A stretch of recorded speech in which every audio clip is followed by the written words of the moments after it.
Bem-vindos ao laboratório virtual da disciplina de Imunologia Clínica. Hoje veremos as reações de imunofluorescência, com ênfase nas reações de FARREP2 para a pesquisa de autoanticorpos contra antígenos celulares. Atenção! As informações disponibilizadas nesta videoaula são de uso exclusivo de estudantes regularmente matriculados na disciplina de Imunologia Clínica. Não é permitida a gravação e distribuição em parte ou no todo das atividades assíncronas. Não é permitido ao estudante, seja por meios físicos ou digitais, disponibilizar os dados, a imagem e a voz do professor para uma finalidade diversa daquela que se tem em uma atividade de ensino remoto. Por fim, o material disponibilizado está protegido por direito autoral nos termos da Lei nº 9.610 de 1998. Materiais para execução do exame laboratorial. A amostra, colhida em tubo seco com um gel separador, ou seja, soro, e essa amostra precisa estar devidamente identificada.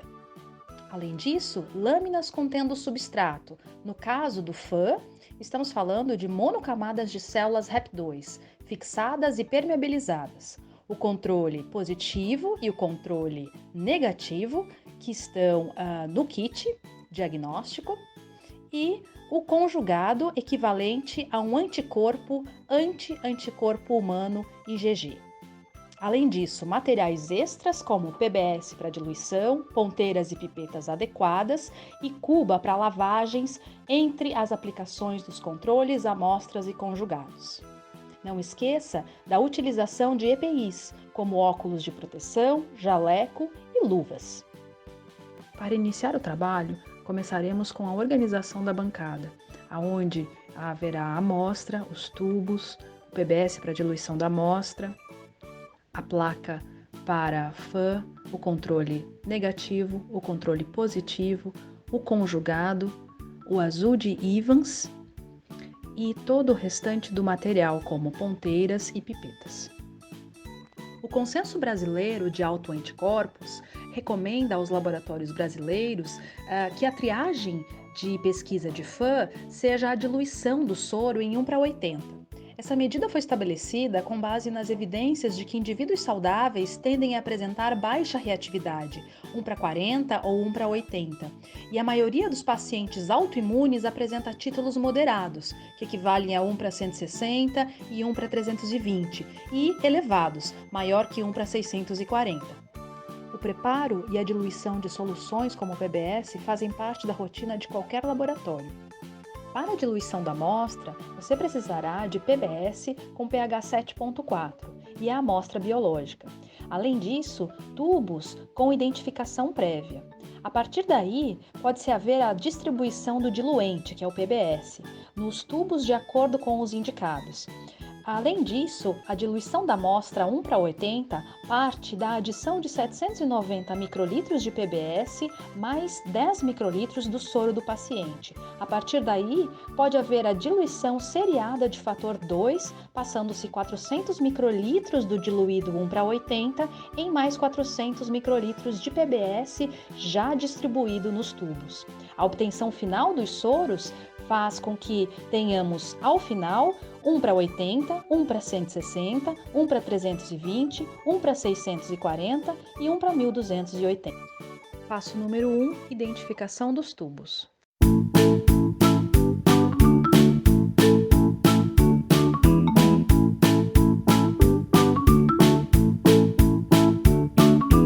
Passo número 2, distribuição do diluente PBS nos tubos 1:160, 1:320, 1:640 e 1:1280. São 400 microlitros de PBS.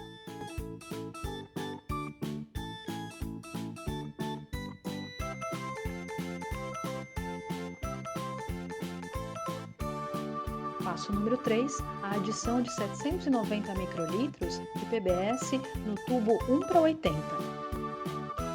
Passo número 4, a adição de 10 microlitros do soro do paciente no tubo 1:80, ao final totalizando 800 microlitros.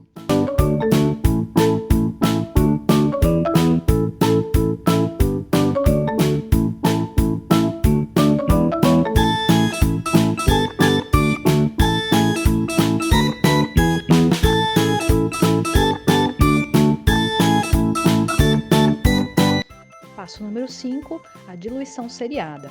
São 400 microlitros do tubo 1 para 80 sendo passados para o tubo seguinte, sempre homogeneizando e passando o tubo seguinte. Ao último tubo se descarta os 400 microlitros, perfazendo todos os tubos com 400 microlitros de volume final.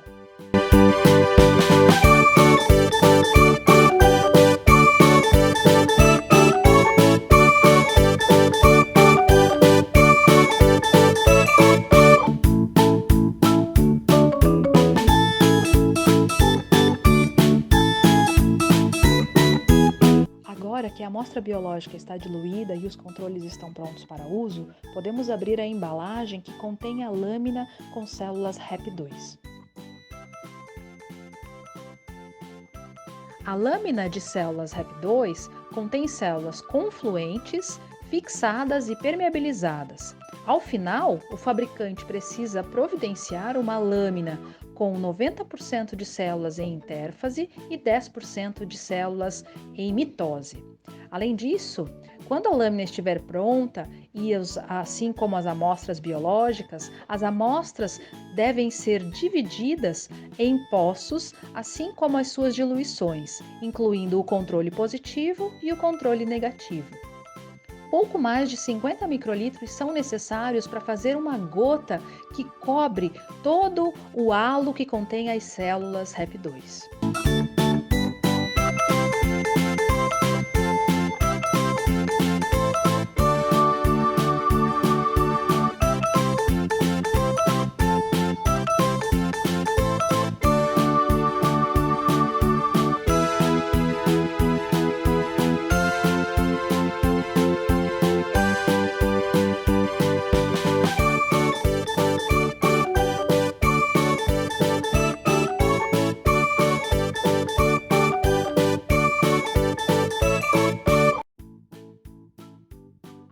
A lâmina pronta com as amostras e os controles positivos e negativos será submetida à incubação por 30 minutos em câmara úmida, protegido de luz, em temperatura ambiente.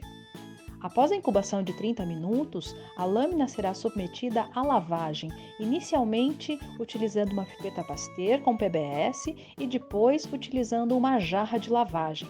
A lavagem dura cerca de 5 minutos utilizando PBS e serve para retirar resíduos não ligados na placa.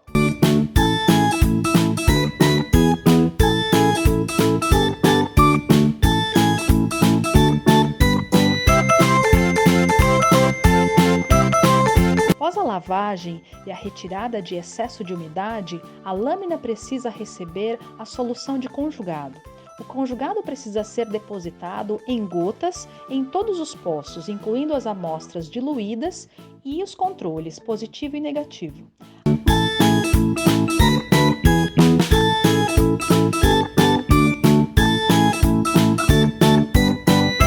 Após a adição do conjugado, a lâmina deve permanecer em incubação em câmara úmida, protegida de luz, por 30 minutos. Após a adição e incubação do conjugado, há necessidade de lavagem, como feito anteriormente.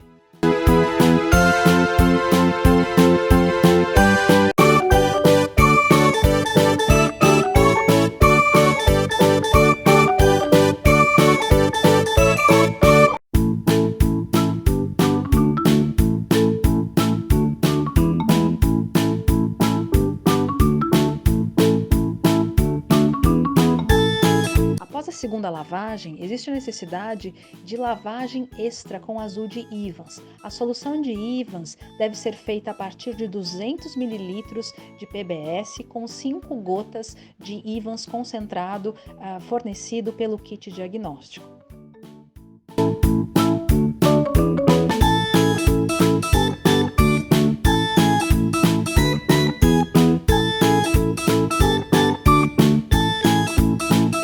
Após a lavagem, a lâmina estará pronta para receber gotas de glicerina tamponada e a lamínula.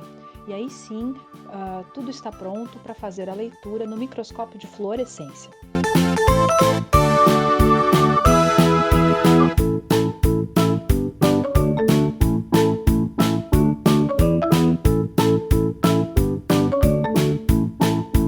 Resumidamente, o passo 1 é a presença do antígeno ou do substrato, neste caso as células RAP2, na lâmina. 2 é a presença do autoanticorpo presente na amostra. Lembre-se que se não houver autoanticorpos na amostra diluída, nenhuma reação ocorrerá e não haverá presença de fluorescência. No passo 3, está representado os autoanticorpos presentes no soro do paciente e que se ligam no substrato da lâmina.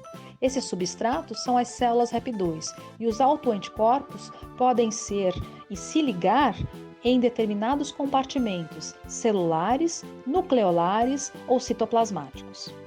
O passo 4 é a adição do conjugado. O conjugado é um anticorpo anti-anticorpo humano do tipo IgG. Na sua porção FC, há a ligação de um fluorocromo chamado isotilcianato de fluoriceína.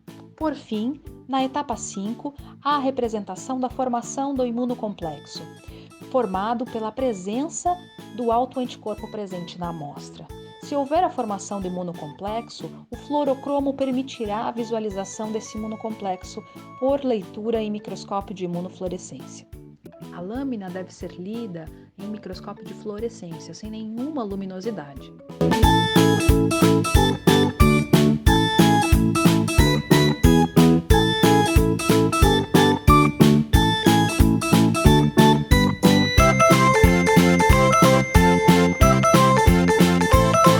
Segundo o Consenso Brasileiro de Autoanticorpos, recomenda-se a varredura inicial em aumento de 200 vezes para verificação da distribuição celular, da morfologia celular e da uniformidade da fluorescência. Em um segundo passo, precisa-se limitar a área de leitura, evitando as bordas.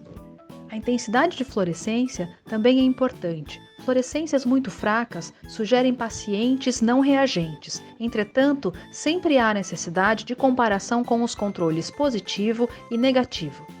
Por fim, se a amostra for reagente, o padrão deve ser confirmado em aumento de 400 vezes, onde devem ser delimitados o padrão de fluorescência, nuclear, citoplasmático, nucleolar ou aparelho mitótico e a confirmação da placa metafásica, se positiva ou negativa, para compor o laudo.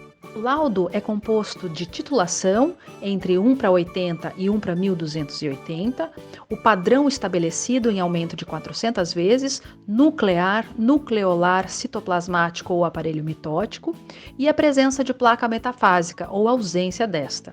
Além disso, o padrão citoplasmático, nuclear ou nucleolar devem ser verificados segundo o Consenso Brasileiro de Autoanticorpos para a determinação das suas nomenclaturas. Para mais informações sobre a execução e interpretação do FANRAP2, visite o website do Conselho Brasileiro de Autoanticorpos, onde estão disponíveis a árvore de classificação, os padrões mais importantes, a relevância clínica das principais doenças, além de todos os consensos do 1 ao 5, entre outras diretrizes.